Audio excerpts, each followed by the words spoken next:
श्रद्धेय संता मास्टर जी आए और अपने विचार बताएं, अपनी बातें रखें। श्रद्धेय संता मास्टर जी।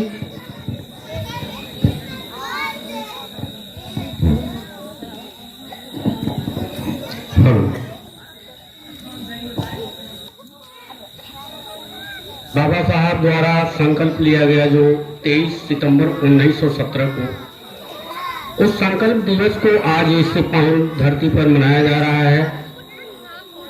इसके पहले संकल्प दिवस हमारे गांव सभा में कभी नहीं मनाया गया, लेकिन डॉक्टर दयाराम जी, माननीय मंजू बौद्ध जी, इन्होंने एक पहल की और आज हम यह संकल्प दिवस मना रहे हैं। यह संकल्प दिवस क्या है? बाबा साहब ने ऐसा कौन सा संकल्प लिया था जिसे हमें दोहराने की जरूरत है, जिसे हमें फॉलो करने की जरूरत है, जिसे हमें मानने की जरूरत है?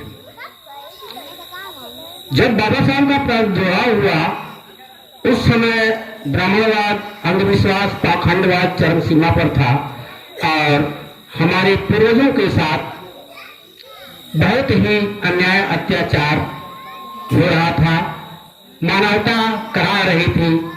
उस बीच बाबा साहब पैदा हुए। बाबा साहब पैदा तो हुए ठीक, लेकिन उन्हें पढ़ने की प्रेरणा, पढ़ने का अधिकार, समाज के प्रति सोचने का विचार कहां से आया? थोड़ा सा इस बात पर मंथन करना जरूरी है। क्यों उनके अंदर यह भाव कैसे आया? कहां वे सोचे, क्यों सोचे?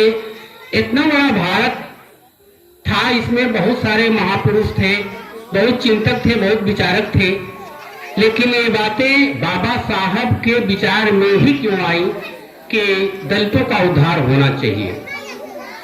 साथियों, बच्चों चुप रहो। साथियों, दलितों के कल्याण की भावना जागृत होती है जब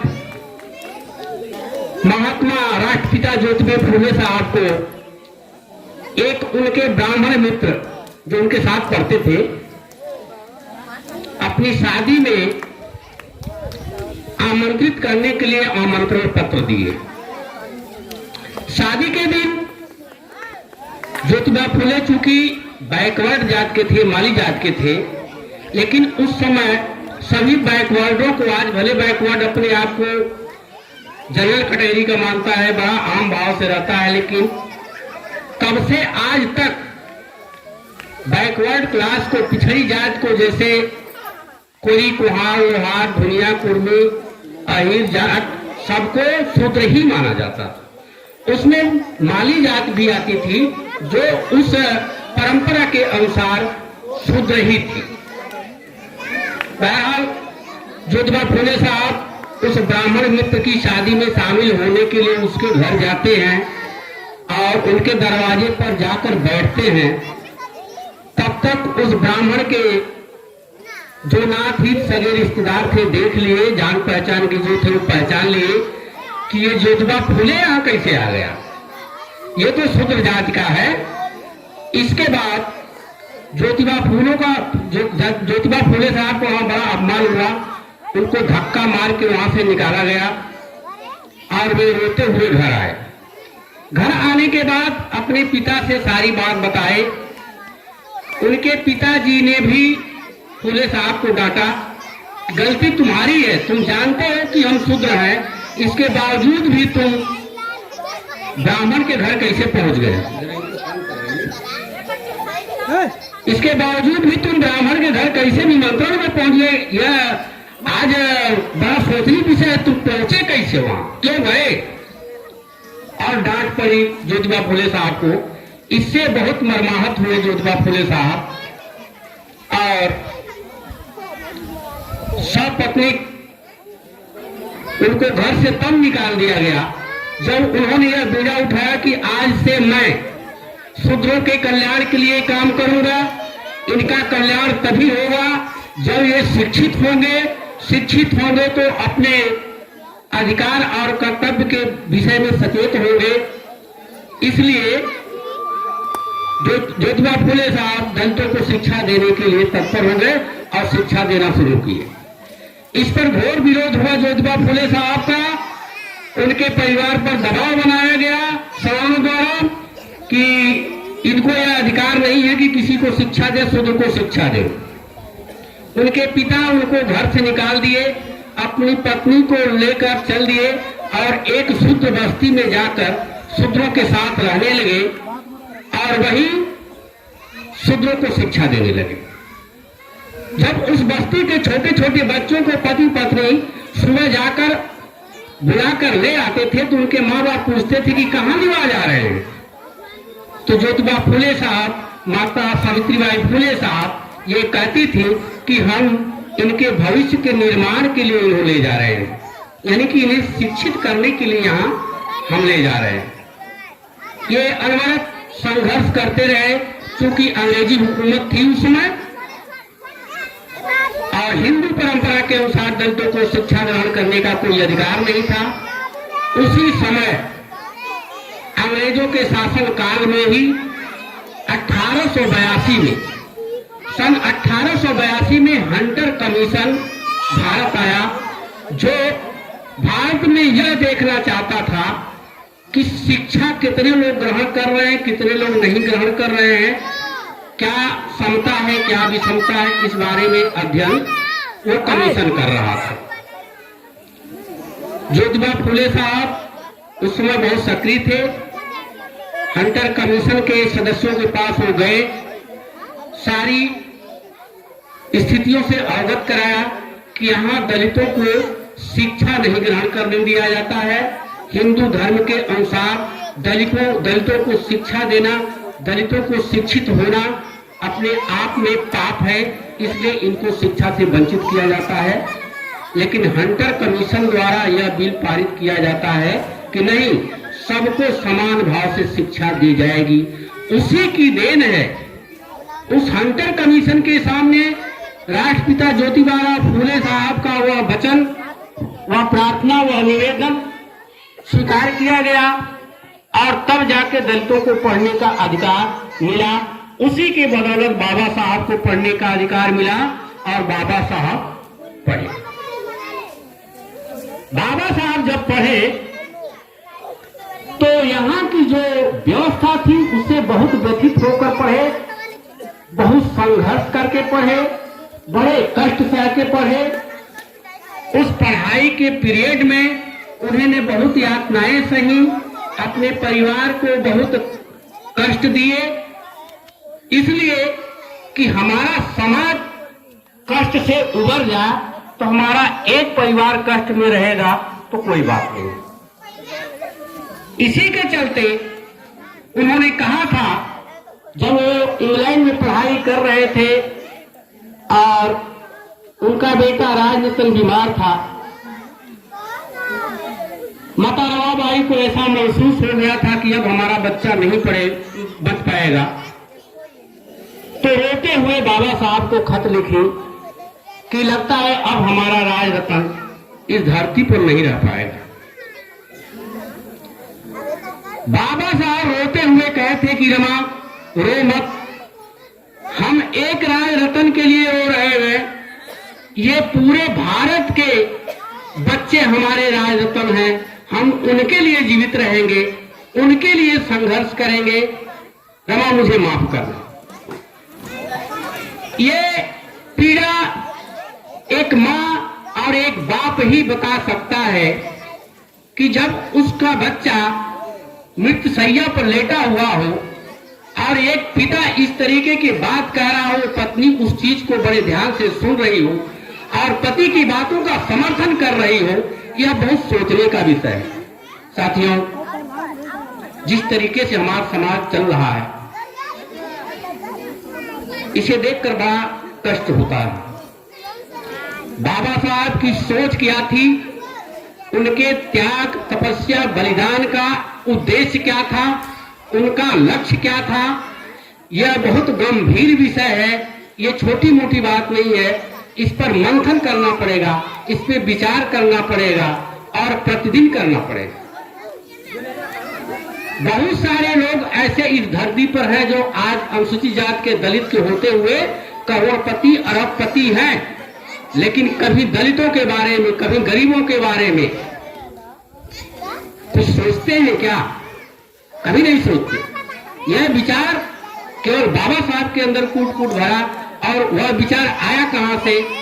जब उन्होंने महात्मा बुद्ध को पढ़ा, भगवान गौतम बुद्ध को पढ़ा कि अरे भगवान गौतम बुद्ध जो एक राजा के लड़के थे, सारे सुख सुविधा में पले हुए थे, सारी सुख सुविधाएं उनके अगल बगल मौजूद रहती थी, लेकिन उन्होंने समाज के कल्याण के लिए, बहुजन के कल्याण के लिए, मानव के कल्याण के लिए अपना गृह त्याग किया।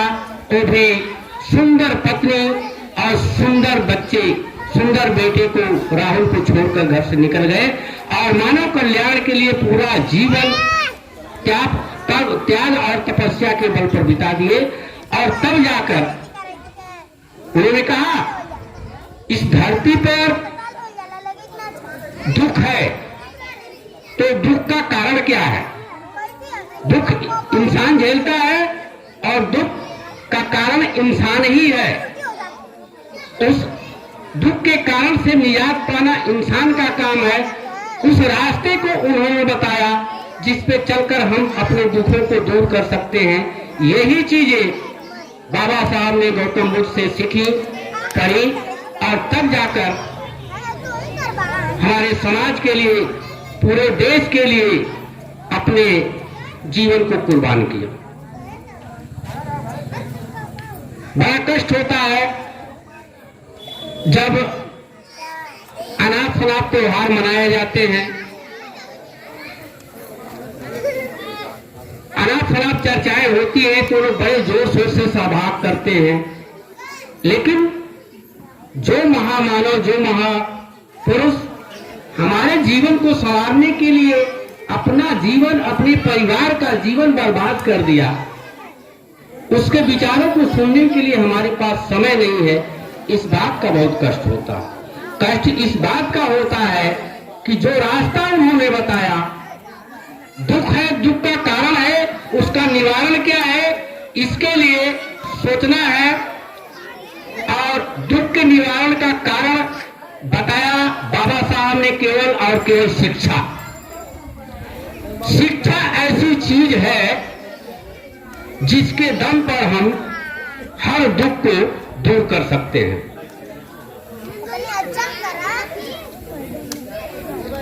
हाँ सर, देखें हमारे बीच में मुख्य अतिथि आ चुके हैं।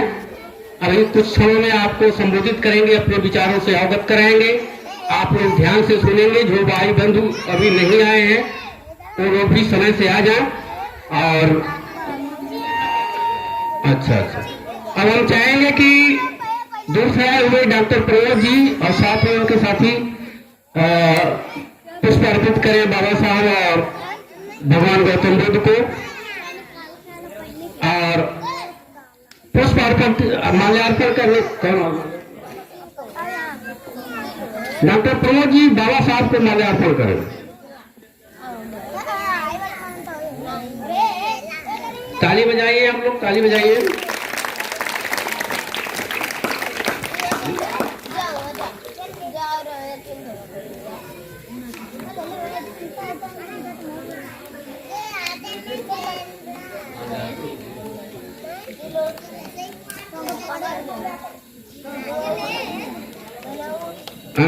डॉक्टर प्रमोद कुमार जी माल्यार्पण करेंगे बाबा साहब का। आप लोग जोरदार ताली से स्वागत करेंगे।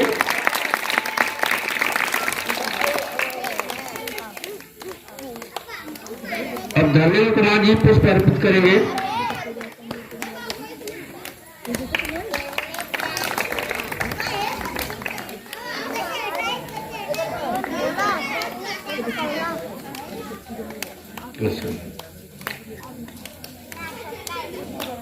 अब हम चाहेंगे माननीय प्रेमचंद जी पुष्प अर्पित करें।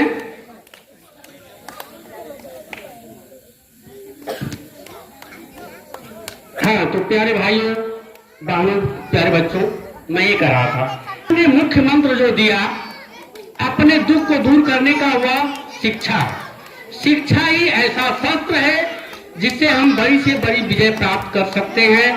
तो मैं ये चाहूंगा कि हमारी माताओं बहनों का बच्चों को शिक्षा करने में बहुत बड़ा योगदान रहता है और उन्हीं के योगदान से बच्चे आगे बढ़ सकते हैं। क्योंकि पिता तो दिन भर बाहर रहते हैं, किस काम में है, दिल्ली है, बंबई है, कलकत्ता है, घर की सारी जिम्मेदारियां माँ पर होती है। या जो पुरुष घर पे रहते हैं उनकी तो अहम जिम्मेदारी है, उनकी अहम हिस्सेदारी होती है कि अपने बच्चे को कुछ जिंदगी में कमाएं या ना कमाएं, कुछ संचय करें या ना करें, मगर समाज से जुड़े रहते हुए अपने बच्चे को अच्छी से अच्छी तालीम, अच्छी से अच्छी शिक्षा दे। उसके लिए कष्ट सहना पड़े तो सह ले, एक रोटी कम खाना पड़े खा ले, कपड़े थोड़ा सा कम कीमती पहने तो भी अच्छा है, लेकिन बच्चों की शिक्षा जरूरी है। उसके पहले यह जरूरी है कि जब हमारे बच्चे नैतिकता संस्कार सीखेंगे तभी पढ़ पाएंगे। उस नैतिकता संस्कार को पढ़ाने के लिए, सिखाने के लिए हमें प्रतिदिन मेहनत करनी पड़ती है।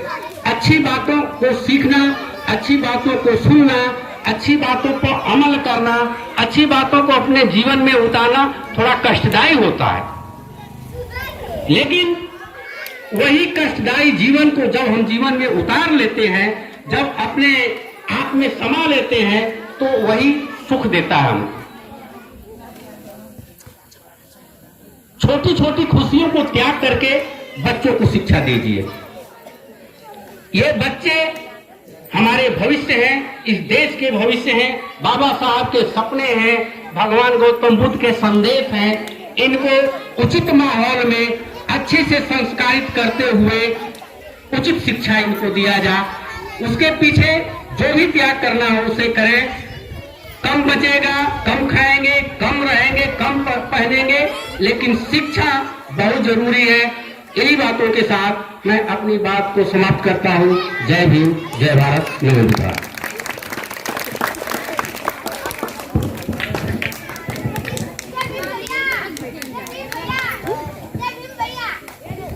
बहुत बहुत साधुवाद सर जी। अब इसके बाद जो है अंशु